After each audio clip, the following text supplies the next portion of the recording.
Tonight on Reporting Scotland, the First Minister launches her programme for government with an end to the public sector pay freeze and the extension of free personal care to under 65s who need it. It's been a momentous day for me, and not just for me, not just for Frankie, but for the people in Scotland, the under 65s, who I've been fighting for 51 months now. Also in the programme, a former Edinburgh Council leader tells the Trams inquiry about the shroud of secrecy surrounding the project. The fight for union recognition at the Ineos plant in Grangemouth. Are we entering better times in the oil business? As Europe's biggest oil and gas conference kicks off, we look at the state of the industry.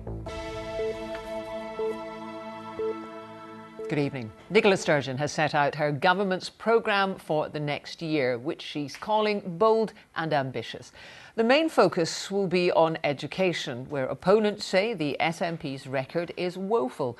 There are also plans to end the 1% cap on public sector pay rises, and new petrol and diesel cars and vans will be phased out in Scotland by 2032. Glenn Campbell reports. Meeting digital apprentices in Edinburgh, Nicola Sturgeon promised to invest in the technologies of the future with a big increase in research and development cash. The First Minister also wants Scotland to lead the way on cutting carbon emissions, and so she set a new target. Our aim is for new petrol and diesel cars and vans to be phased out in Scotland by 2032, the end of the period covered by our new climate change plan and 8 years ahead of the target set by the UK Government. She wants much wider use of electric vehicles and promises a new network of charging points, including along the length of the A9 between Inverness and Perth. Also on the environment, tougher legislation to tackle climate change by reducing carbon, with low emission zones in our 4 biggest cities by 2020, and a deposit return scheme to cut the number of drinks bottles thrown away. To tackle child poverty, there's to be new funding and new reduction targets put into law.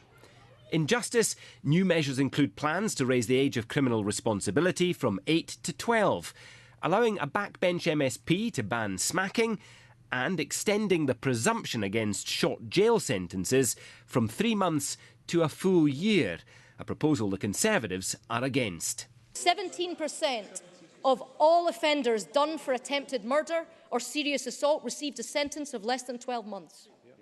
More than a quarter of all sex offenders are given jail terms of less than 12 months. And we will fight to ensure that the option of jail is there. Otherwise, the SNP's Soft Touch Scotland just got a whole lot softer. The First Minister said she'd continue to drive change in education. Our clear purpose is to ensure a first-class education for all young people, no matter the disadvantages that they might face. That is my top priority, and I recommit to it today.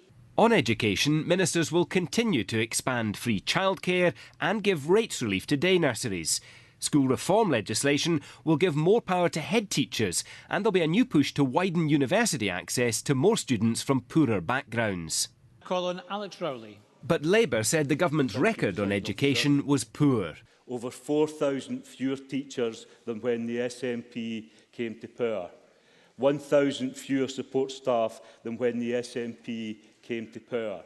Class sizes bigger than when the SNP came to power. Overworked, underpaid, it's down in recent years, public sector workers like Denise have had pay rises of not more than 1%, which has made it harder to make ends meet. Your gas, your electricity, clothes, shopping, everything, you know, is going up and up. Nothing's ever getting lower, is it, at the end of the day? It's part of our pay rises. That cap on wage rises will now be lifted for workers in the NHS and across the public services. In other announcements, sanitary products are to be made available free in schools and colleges. The government's to identify a public company that can compete against private train operators for the next ScotRail franchise. And there are plans to tackle obesity by restricting the marketing of foods high in fat and sugar. Well, one of the bills announced today has been named Frank's Law after the late Dundee United footballer Frank Coppell. He was diagnosed with dementia at the age of 59, too young for free personal care. His family have campaigned for free care to be extended to those with degenerative diseases under the age of 65. Katrina Renton reports. Frank Coppell was a Dundee United legend. He scored this goal against Anderlecht in the UEFA Cup final in 1979. In his earlier career, he played for Manchester United. In 2008, at the age of 59, Frank was diagnosed with dementia, too young to receive free personal care. Towards the end of his life, Frank's care cost his family around £300 a week. His wife Amanda campaigned tirelessly for free personal care to be made available to younger people with diseases like Frank's. She called this Frank's Law. I think experiencing the battle that Frankie went through, and that was a battle that both him and I and our son Scot knew that he was never ever going to win. But somewhere along the line, I kept thinking, Frank's Law is a battle that is winnable, you know.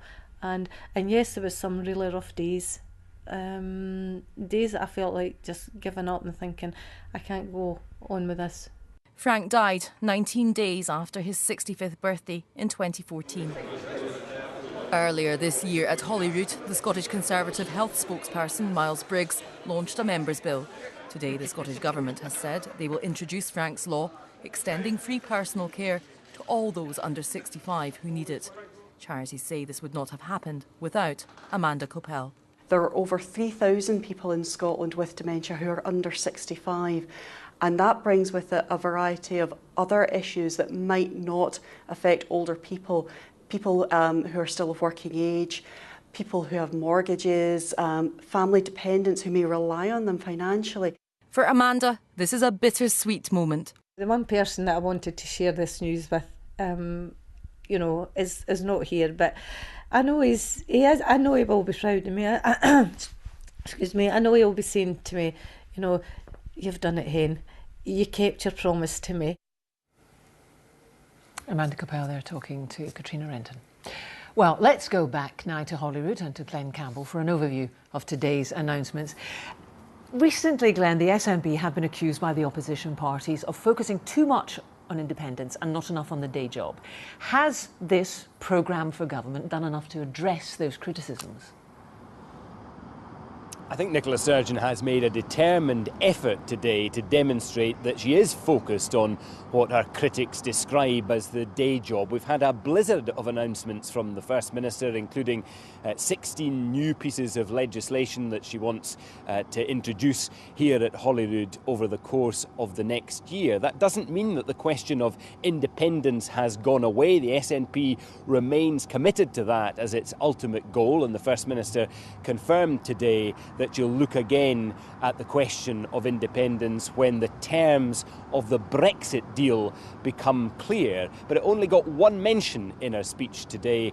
She was determined, I think, to demonstrate that her focus is on the bread and butter issues for which this Parliament and the Scottish Government is responsible. And Glenn, there was a suggestion that income tax rates would be looked at. Can you tell us any more about that?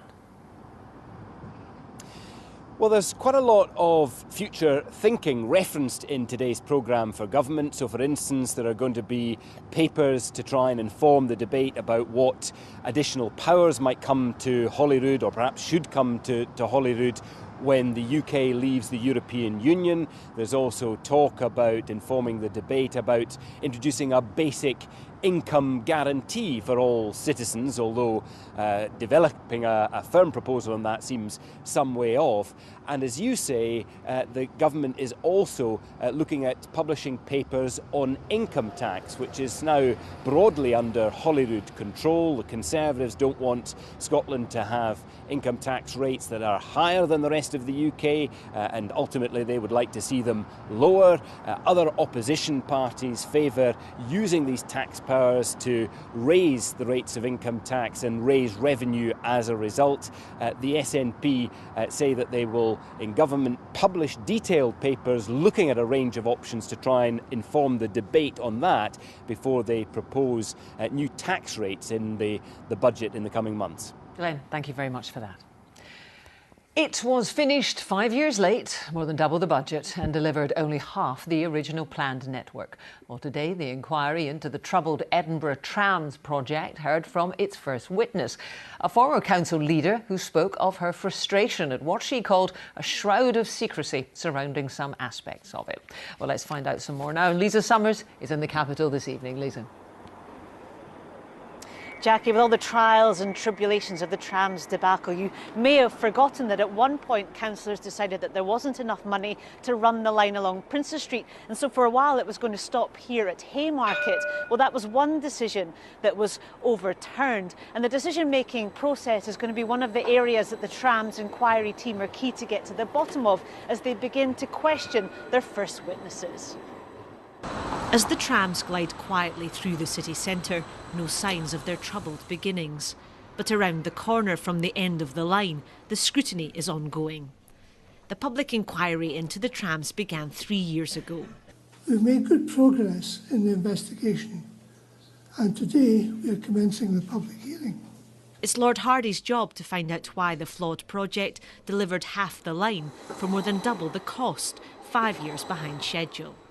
The first witness was a former council leader, Jenny Daw. I think previously you were a councillor and indeed leader of the council here in Edinburgh. Yes. The tram saga began in 2002 when the project was launched. Government funding was allocated the following year, but soon costs went up and plans for an ambitious citywide network were scaled back. In 2007, the new SNP government tried to stop trams in their tracks, but were overruled and agreed to fund £500 million, but not a penny more. But it wasn't straightforward. Princess Street was dug up, the city was in gridlock. As costs rose, the plans were again curtailed. In 2009, the crisis hit. The operator and contractor fell out, work halted for months. The inquiry heard of a shroud of secrecy between councillors and the arm's-length company that they'd put in charge of the project. There were internal, highly confidential memos going around which did suggest that councillors were perhaps being kept in the dark.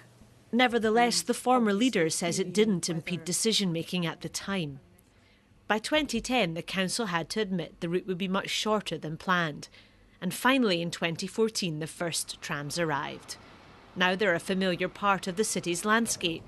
Meanwhile, the hearings are expected to last months, with the outcome of the public trams inquiry a long way down the line. Well, some have questioned the need for another expensive and protracted public inquiry. It's thought that at the moment the running costs are around £6 million, but Lord Hardy does say it will be robust and it will provide answers. But as yet, we don't have a timescale on how long it's going to take to complete. Thank you very much, then. Lisa Summers in Edinburgh. Youth football coaches will need background checks to be completed before they can work with children, the sport's governing body has told MSPs. The Scottish Youth Football Association was criticised last year after it emerged that thousands of coaches were working without proper clearance. Stephen Godden reports. The discovery last December that 2,500 youth football coaches were working without background checks led to tough questions for the governing body. MSPs raised serious concerns about the SYFA's procedures. Today, as a new leadership team faced the same Holyrood committee, changes were announced. It's a two-stage process. The first stage, insisting that the organisation receives child protection paperwork before someone can start coaching on a supervised basis, was introduced last month. Next year, things will be tightened further.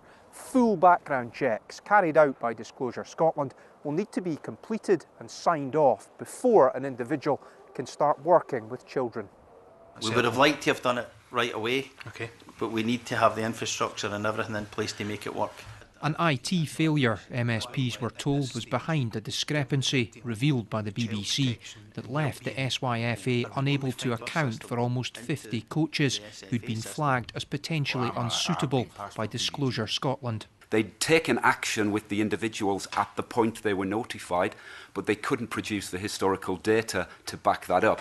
So what they will now have is a situation where they'll be migrating to the Scottish FA, our system, that will now provide historical reporting and give access to the data that we're all talking about.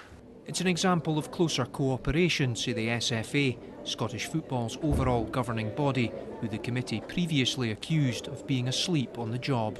Surely you should have had more overview all along. Well, the Youth FA is an affiliated association and it operates on devolved responsibility. Where we have agreed to provide support is in the area of training, in the area of IT, in the area of finance.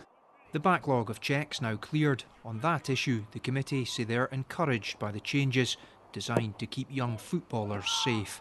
Stephen Godden reporting Scotland, Edinburgh. 2 teenagers have been detained after an 8-year-old boy was left badly injured when he was hit by a moped in Aberdeen. A mother has told the court she recorded her boyfriend while he was looking after her son because she was worried things kept happening when she wasn't there. The Unite union has vowed to fight back in its latest disputes with the owners of the Grangemouth plant.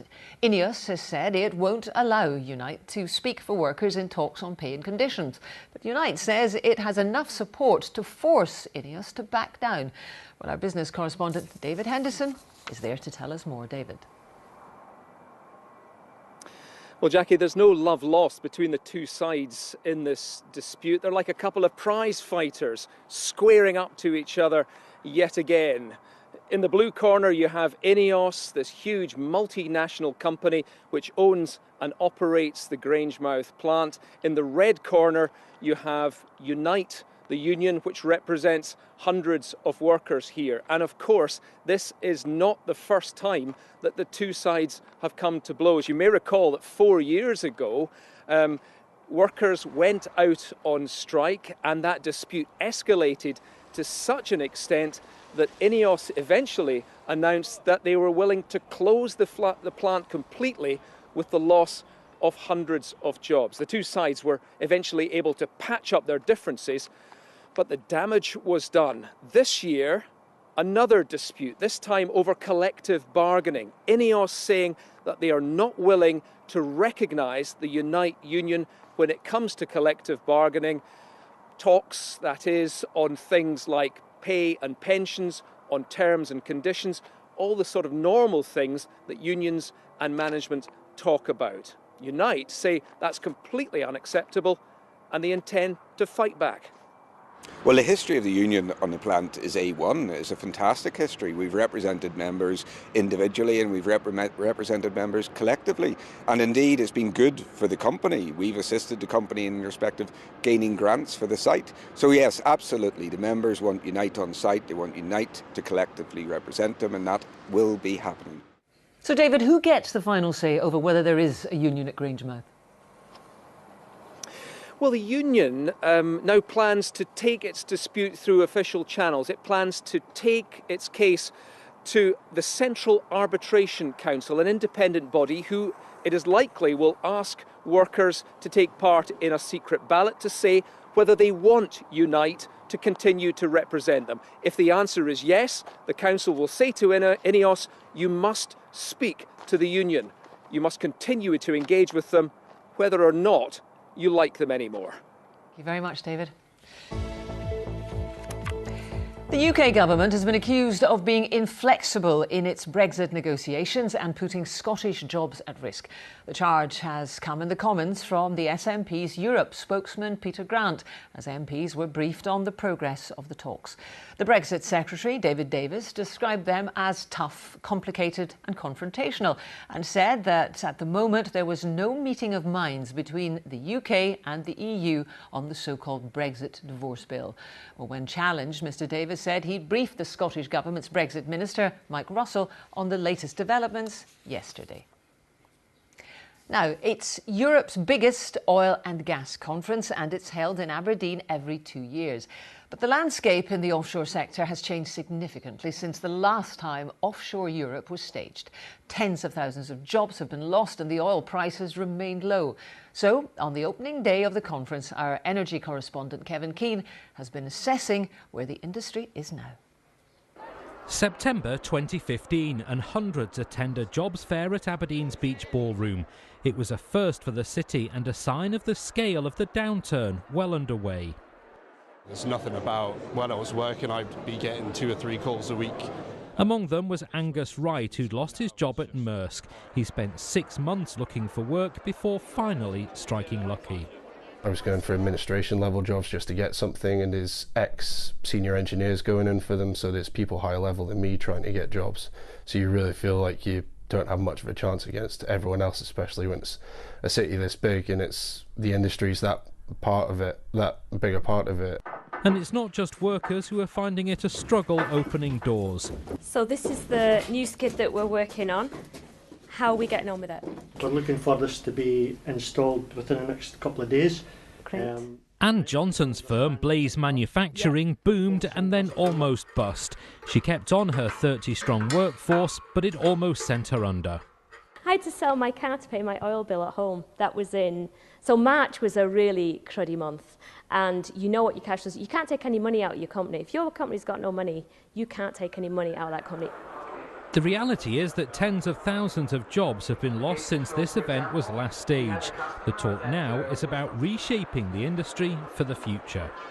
And it's technology which is at the forefront of all of that. Things like this virtual reality used to essentially drive down the costs of extracting the oil and gas.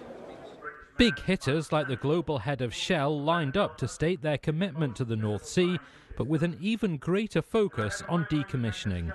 It is in a different phase of its life, but we are still, as a company, investing up to $1 billion a year in the North Sea, in building new things, generating new cash, as a basis also for employment, tax income and everything else. But, you know, in this new phase of the North Sea, employment doesn't go away, it just changes. Times have been changing in the offshore sector, and the pace of that change has been fast. There has been heartache, and that will continue, but many see this as the new norm. Kevin Keane reporting Scotland, Aberdeen. Football now, and Scotland could be 2 wins away from a World Cup playoff place. And that's Reporting Scotland. Join us again, 10:25, if you can, from all the team. Good evening.